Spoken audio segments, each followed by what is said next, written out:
Morning students. हमने उस दिन बात की थी, जो हमारा लास्ट टॉपिक था वो था मोनेरा, यानी कि आपके जितने भी प्रोकैरियोटिक सेल्स हैं, जितने प्रोकैरियोट्स हैं, उनके बारे में हमने डिस्कस किया था मोनेरा के बारे में।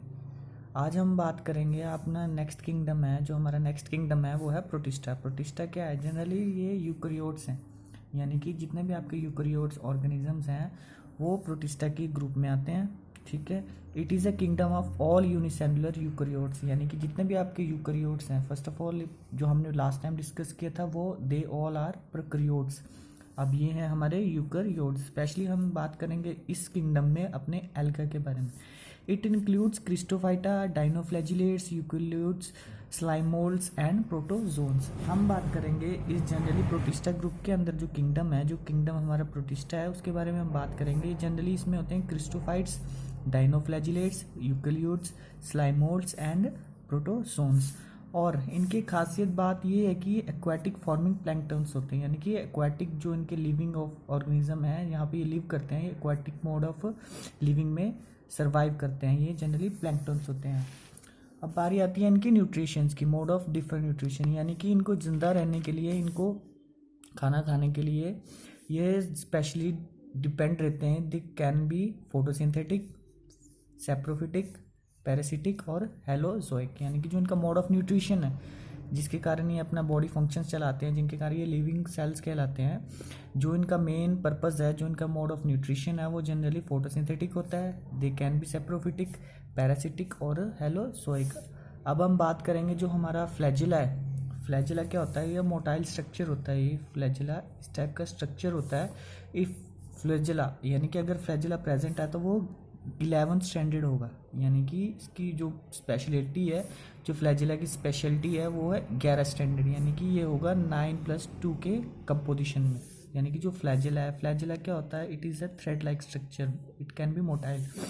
और ये जो स्ट्रक्चर है ये जनरली हम 11th स्टैंडर्ड होता है, और इसे हम डिनोट करते हैं 9+2 की कंपोजिशन में। जेनेटिक मटेरियल कंसिस्ट ऑफ 2 और मोर डीएनए मॉलिक्यूल्स। अब बात करते हैं हम इसके जेनेटिक मटेरियल के बारे में। जो इसका जीनोम है, जो इसका जेनेटिक मटेरियल है, इट कंसिस्ट 2 और मोर डीएनए मॉलिक्यूल्स, यानी कि यह कंप्राइज होता है 2 और मोर देन 2 डीएनए मॉलिक्यूल से कंपोजिट करके ये जेनेटिक मटेरियल बनता है। इट इंक्लूड डायमेटम्स और गोल्डन एल्गा, यानी कि डायटम्स, जितने भी आपके डायटम्स हैं वो इस ग्रुप में आते हैं, वो इस किंगडम में आते हैं। और आपकी गोल्डन एल्गा, स्पेशली हम बात करेंगे गोल्डन एल्गा के बारे में। सम डाइनोफ्लैजिलेट्स लाइक जिम्नोडियम, यानी कि जो हमने बात की थी ऊपर, जो हमारे सम ऑफ द डाइनोफ्लैजिलेट्स हैं, यूकैरियोट्स हैं, स्लाइमोल्ड्स एंड प्रोटोजोन्स हैं, जो इस किंगडम में जितने भी यूकैरियोट्स हैं, हमने उसका एग्जाम्पल की बात की थी। वो some dinoflagellates like gymnodinium grow in a large number of sea. अब हम बात करेंगे जो इसके डाइनोफ्लैजिलेट्स हैं, जितने भी डाइनोफ्लैजिलेट्स हैं इसके अंदर के जो ऑर्गेनिजम्स हैं डाइनोफ्लैजिलेट्स, इनका क्या होता है? इनका फंक्शन ये होता है कि ये, एग्जाम्पल के लिए हम बात करेंगे यहाँ पे जिम्नोडियम। जिम्नोडियम एक ऐसा डाइनोफ्लैजिलेट है जो कि लार्ज ग्रुप में प्रेजेंट होता है, यानी कि आपको मैं एग्जाम्पल के लिए बात करूँगा तो आपके जो एक्वाटिक होगा, जो एक्वाटिक वाटर होगा, जो आपकी सी होगी, ये उसके ऊपर ग्रो करेगा, यानी कि ये पानी के ऊपर ये ग्रो करेगा। ठीक है। ये रेड कलर्ड होगा जो आपका जिम्नोडियम है। जो जिम्नोडियम है ये जनरली रेड कलर में होगा। और ये क्या करता है कि ये जनरली जल्दी से जल्दी लिव करता है अपने उसके ऊपर, वाटर के ऊपर लिव करता है। ये वाटर के ऊपर जल्द से जल्द ये फैलना शुरू हो जाता है। इससे क्या होता है कि जो आपका वाटर है it look like red coloured, यानी कि जो आपका जिम्नोडियम है, डाइनोफ्लैजिलेट्स हैं, वो क्या करते हैं कि एक्वाटिक मीडियम के ऊपर ये सर्वाइव कर जाते हैं। उनकी ग्रोथ जल्द होती है, ये जल्दी फास्ट ग्रोइंग होते हैं ये, और ये रेड सी कवर कर लेते हैं। पूरा का पूरा जो वाटर होगा आपका, जो एक्वाटिक वाटर होगा, सी वाटर होगा, इसके ऊपर ये सर्वाइव करेंगे और ये उसे कलर चेंज कर देंगे। जो आपके पानी का कलर होगा ऊपर का, यह उसे चेंज कर देंगे, और इस कलर चेंज को हम रेड टाइड कहलाते हैं। हम इस रेड कलर को रेड टाइड कहते हैं। Photosynthesis in presence of light, यानी कि जो इसका फोटोसिंथेटिक मोड ऑफ न्यूट्रिशन है वो जनरली प्रेजेंस की लाइट में होता है। ये तो आपको सबको पता है, जो फोटोसिंथेसिस है जनरली ये प्रेजेंस ऑफ लाइट में होता है। और act as a predator in absence of light, यानी कि अगर इन केस अगर प्रीडेटर्स हैं, ये एब्सेंस ऑफ लाइट है, तो यह सनलाइट की एब्सेंस में ये प्रीडेटर्स कहलाते हैं। जो फोटोसिंथेटिक है ये तो प्रेजेंस ऑफ लाइट में कहलाएंगे, यानी कि जो फोटोसिंथेसिस प्रोसेस होगा ये लाइट में होगा। अगर इन केस लाइट नहीं है तो ये प्रीडेटर्स की तरह वर्क कर देते। अब एग्जाम्पल की बात करेंगे हम यूग्लेना और परनेमा। जनरली क्या होता है जो आपको मैं बताऊंगा, जो इसके जनरली फीचर्स हैं, it is very difficult to put it into a different group. So हमने इसकी ग्रोथ को देख के, इसके स्ट्रक्चर को देख के, इसकी शेप को देख के हमने इसे किंगडम प्रोटिस्टा में डाला है। जनरली यूकैरियोट्स होते हैं। अब इसमें क्या होता है, इट इंक्लूड्स ऑल यूनिसेलुलर और क्लोनिकल यूकैरियोट्स, यानी कि जितने भी यूकैरियोट्स हैं वो जनरली प्रोटिस्टा में आते हैं। Most of them are aquatic forming planktons, जैसे कि हमने बात की थी, most of them are aquatic forming planktons. अब हम बात करेंगे जो इसका मोड ऑफ न्यूट्रिशन है, ये फोटोसिंथेटिक, सेप्रोफिटिक और पैरासिटिक और हेलोजोइक था। अब हम बात करेंगे इसका जो प्रोटिस्टा है, ये जनरली 3 क्लासेस में डिवाइड किया गया है। ये on the basis of mode of nutrition ही होते हैं। फोटोसिंथेटिक होते हैं, स्लाइम मोल्ड्स होते हैं, प्रोटोजोन प्रोटिस्ट होते हैं। प्रोटोजोन एल्गा डिकम्पोजर्स, यानी कि जो फोटोसिंथेटिक हैं ये आपके प्रोटोजोन एल्गा में आएंगे, डिकम्पोजर्स कहलाएंगे। जो इसके डिकम्पोजर्स हैं वो हैं डायटम्स, डाइनोफ्लैजिलेट्स और यूकैरियोट्स। यानी कि हमने पिछले टाइम बात की थी, इसमें बात की थी हमने प्रोटिस्टा के ग्रुप में जो बात की थी हमने, वो जनरली प्रोटोजोन एल्गा डिकम्पोजर्स होते हैं जो आपके फोटोसिंथेटिक होंगे। जितने भी ऑर्गेनिज्म फोटोसिंथेटिक होंगे ये प्रोटोजोन एल्गा डिकम्पोजर्स कहलाएंगे। अब फर्दर इनको डिवाइड किया गया डायटम्स में, डाइनोफ्लैजिलेट्स में और यूकैरियोट्स में। ये जो डायटम्स हैं ये बेसिलियरियोफाइटा कहलाता है, ग्रुप आता है इसका बेसिलियरियोफाइटा। अब बात करेंगे हम डाइनोफ्लैजिलेट्स की, तो ये पायरोफाइटा में आता है, और यूग्लिना आता है जो यूग्लिनोफाइटा में आता है। जो यूग्लिनोफाइटा है यानी कि जो आपका डायटम्स बेसिलोफाइटा है, हम बात करेंगे फर्स्ट ऑफ ऑल हम इसकी बात करेंगे। अब हम बात करेंगे जो डिकम्पोजर्स हैं, जितने भी प्रोटोजोन एल्गा डिकम्पोजर्स हैं। अब सबसे पहले हम बात करेंगे डायटम्स यानी कि बेसिलियोफाइटा। डायटम्स क्या हैं, ये आपके माइक्रोस्कोपिक यूनिसेलुलर फोटोसिंथेटिक ऑर्गेनिजम्स हैं। इनकी जो सेल वॉल है ये जनरली मेडअप ऑफ सिलिका से होती है, यानी कि जो इसकी सेल वॉल है, जो डायटम्स की सेल वॉल है ये जनरली सिलिका मेडअप ऑफ होती है।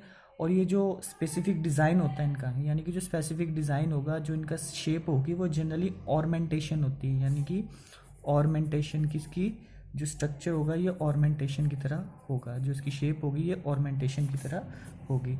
अब बात करेंगे हम इसकी सेल वॉल की। सेल वॉल में क्या है, cell wall divided into 2 halves, यानी कि जो इसकी सेल वॉल है, ये जनरली डिवाइड ऑफ 2 हाफ, यानी कि 2 हाफ, यानी कि जो इसकी सेल वॉल है, जो अपर पार्ट है, जो अपर पार्ट होगा इसका, इसको हम एपिथिका कहेंगे, और जिसका लोअर पार्ट होगा इसको हम हाइपोथिका कहेंगे, हाइपोथिका। और इसमें क्या होता है, जो जनरली पिगमेंट्स होते हैं, जो कलर्ड पिगमेंट होते हैं, जो इसे कलर देते हैं, डायटम्स को जो कलर देते हैं वो जनरली होते हैं क्लोरोफिल ए, क्लोरोफिल सी और ज़ैंथोफिल्स होते हैं। इसमें कोई फ्लैजेला नहीं होता है। और जो उसका रिजर्व मटेरियल होता है, जो फूड मटेरियल, जो उसका reserve food material generally oil होता है। और जिसका रिप्रोडक्शन है, जनरली डायटम्स का जो रिप्रोडक्शन है वो बाइनरी फ्यूजन होता है, और सेक्सुअल रिप्रोडक्शन भी होता है इसमें। अब बात करेंगे हम जो हमारे यहाँ डाइनोफ्लैजिलेट्स, यानी कि डाइनोफ्लैजिलेट्स में आएंगे आपके पायरोफाइटा। फॉर एग्जाम्पल हम इसकी बात करेंगे गोल्डन एल्गा।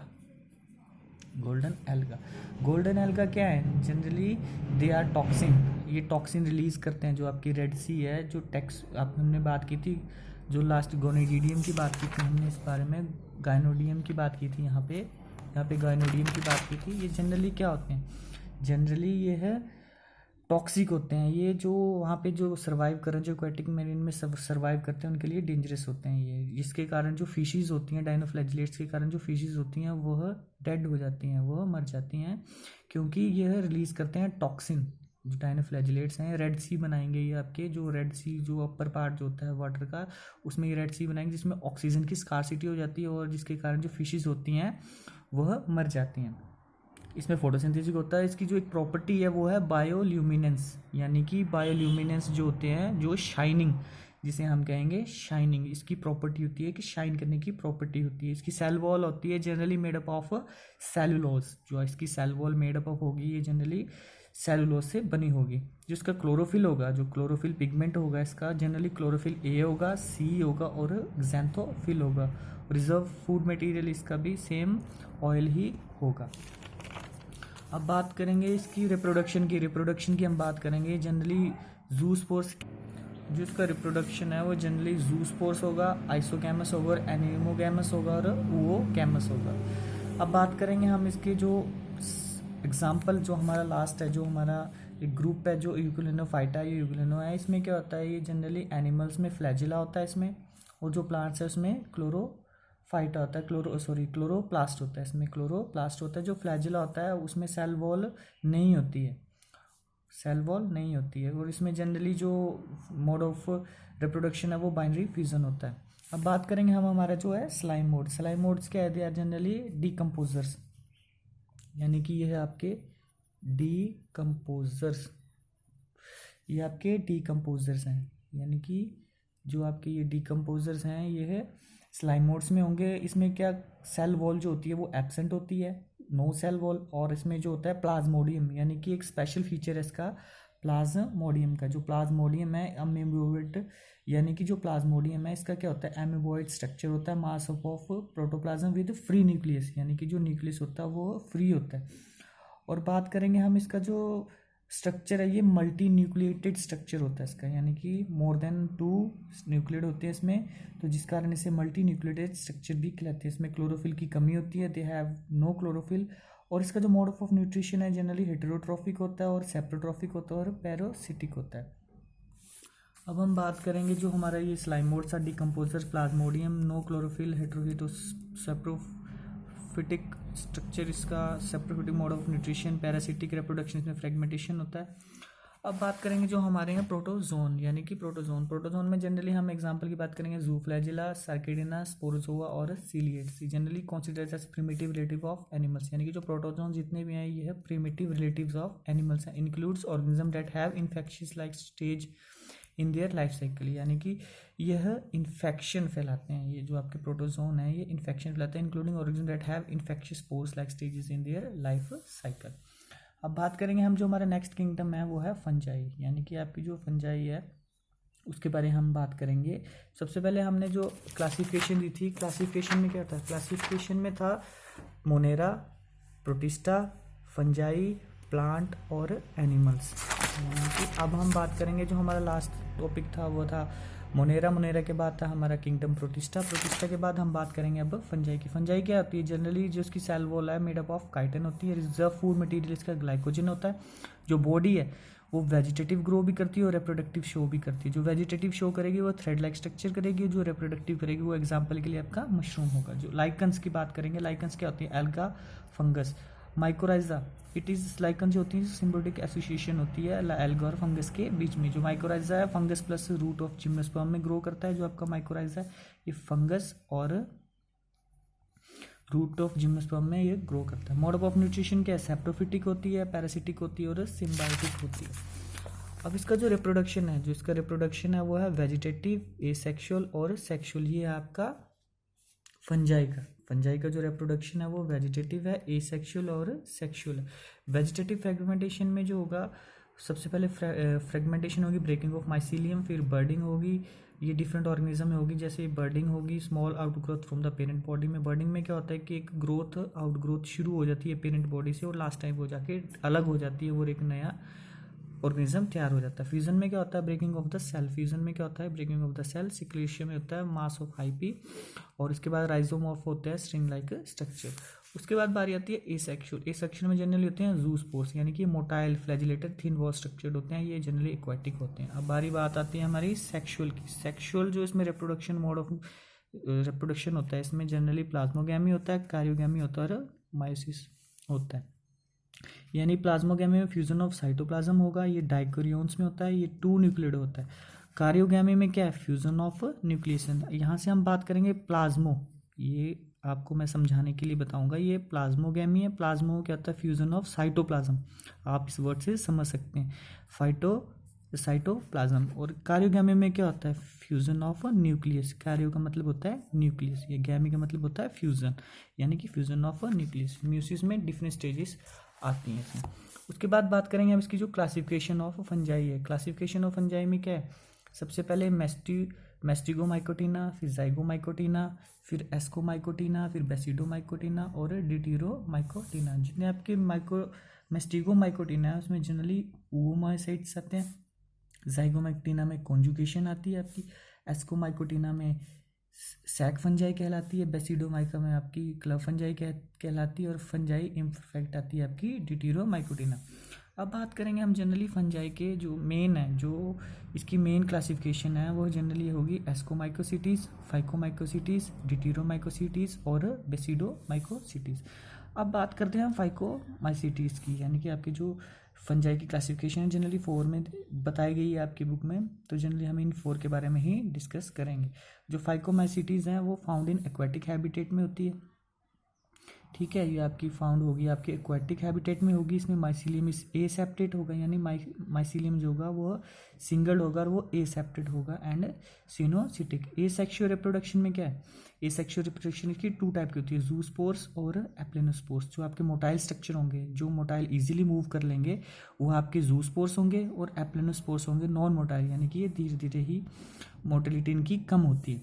अब बात करेंगे हम ascomycetes, saprophytic decomposers, spore are conidia, sexual spores ascocarp, यानी कि जो आपको सेक्सुअल स्पोर्स होंगे वो एस्कोस्पोर्स कहलाएंगे, और इनसाइड द फ्रूटिंग बॉडी में होंगे, अगर सेक्सुअल स्पोर्स अगर इनसाइड द फ्रूटिंग बॉडी में होंगे तो ये एस्कोकार्प कहलाएंगे। क्या एग्जाम्पल के लिए इसका होगा न्यूरोस्पोरा। उसके बाद बारी आती है basidiomycetes, club fungi, mycelium is branched, यानी कि जो आपका माइसीलियम है वो ब्रांच्ड होगा, सेप्टेट होगा, वेजिटेटिव रिप्रोडक्शन इसमें फ्रेगमेंटेशन में होगी। बेसिडोमाइसिटी बेसिडियम, और एग्स सेम जो उसका बेसिडियम होगा अगर फ्रूटिंग बॉडी के इनसाइड होगा तो इसे हम बेसिडियोकार्प कहेंगे। एग्जांपल है आपका अगैरिकस। उसके बाद बारी आती है टिटीरोमाइसिटीज। टिटीरोमाइसिटीज में क्या है आपका फंजाई इम्परफेक्टा या only vegetative and asexual phase. उसके बाद बारी आती है mycelium is septate and branched, और एग्जाम्पल है इसका अल्टरनेरिया। जो आपकी डिटीरोमाइसिटीज है ये फंजाई इम्परफेक्ट भी कहलाती है, और इसमें सिर्फ वेजिटेटिव रिप्रोडक्शन होता है, इसमें वेजिटेटिव ग्रोथ होती है और एसेक्सुअल फेज होता है। इसका एग्जाम्पल है अल्टरनेरिया। उसके बाद बारी आती है हमारी जो है kingdom plant. Second last topic है हमारा इस बुक का, इस चैप्टर का, यानी कि किंगडम आपका प्लांट। प्लांट में क्या है, एल्गो, ब्रायोफाइटा, टेरिडोफाइटा, जिम्नोस्पर्म और एंजियोस्पर्म। अब सिंपली हम बात करेंगे जो एल्गा है उसमें क्या होता है, वेस्कुलर सिस्टम एब्सेंट होता है। एल्गा में कोई वेस्कुलर सिस्टम नहीं होता और इसमें एम्ब्रियो भी नहीं होता। Same as it is bryophytes में वेस्कुलर सिस्टम नहीं होता, लेकिन इसकी ट्रू जो रूट्स हैं वो भी एब्सेंट होती हैं। टेरिडोफाइटा में क्या है, वेस्कुलर बंडल इज प्रेजेंट। जो आपके जितने भी टेरिडोफाइट्स हैं उसमें बंडल में ये वेस्कुलर सिस्टम प्रेजेंट होता है। स्पोर फॉर्मेशन भी होती है। जिम्नोस्पर्म में वेस्कुलर बंडल भी होता है और फ्लावर नहीं होता है इसमें। जो इसकी खास बात है जिम्नोस्पर्म्स आपके जितने भी जिम्नोस्पर्म्स हैं उसमें फ्लावर नहीं होता है। एंजियोस्पर्म्स में क्या है, डाइकोट्स और आपके मोनोकोट्स।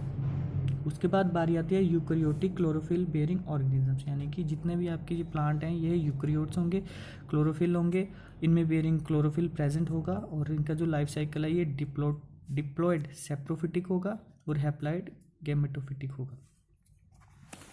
उसके बाद बारी आती है किंगडम एनिमिलिया। एनिमिलिया जनरली ये आर यूकैरियोटिक, और इनका जो मोड ऑफ न्यूट्रिशन है हेटेरोट्रॉफिक है। जो इनकी सेल वॉल है यह एब्सेंट होती है। जो इनकी सेल वॉल है एनिमिलिया में जो जनरली कैरेक्टर कहलाता है इसका, वो एब्सेंट ऑफ सेल वॉल होगा। जो मोड ऑफ न्यूट्रिशन है ये हेलोजोइक होगा। रिजर्व फूड मटेरियल ग्लाइकोजन और फैट में होगा, और इसमें जनरली एनिमिलिया में सेक्सुअल रिप्रोडक्शन होती है, यानी कि जो आपके मेल और फीमेल का होना ज़रूरी है, इसलिए सेक्सुअल रिप्रोडक्शन होता है। और एज जो हमने बात की थी प्लांट में से एसेक्सुअल रिप्रोडक्शन भी होता है, जिसमें वेजिटेटिव ग्रोथ भी होती है, फिर बाइनिफ्यूजन, अलग अलग जो हैं इसके मोड ऑफ रिप्रोडक्शन होते हैं। उसके बाद बारी आती है वायरस। वायरस में क्या होता है, जनरली नॉन सेलुलर ऑर्गेनिजम्स होते हैं। इनका सेलुलर नहीं होता है, इनका सेल नहीं होते हैं, ये जो नॉन सेलुलर ऑर्गेनिजम्स हैं। अब बात आती है इसकी जो प्रोटीन है, जो इसके अंदर प्रोटीन होगा ये कोटेड होगा, और जेनेटिक मटेरियल इसका डीएनए और आरएनए होगा, यानी कि protein plus DNA plus RNA called है जेनेटिक मटेरियल।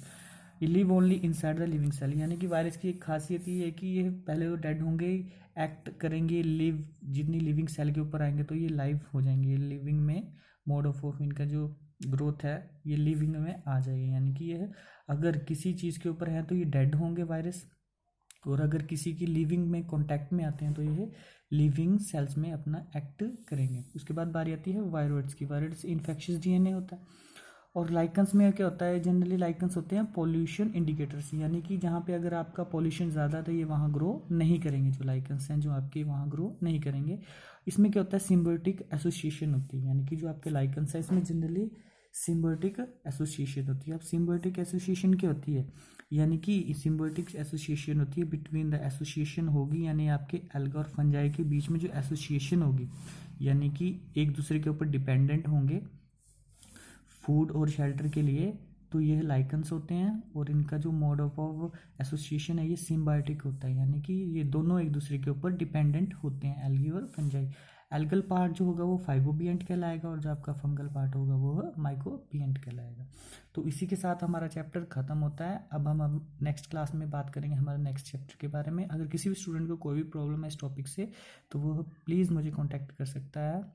और किसी भी स्टूडेंट को लगता है कि कोई टॉपिक समझ नहीं आया, अगर किसी भी टॉपिक में इस चैप्टर में कोई भी कंप्लेंट है या कोई भी डाउट है तो आप मुझसे कॉन्टैक्ट कर सकते हैं। Thank you.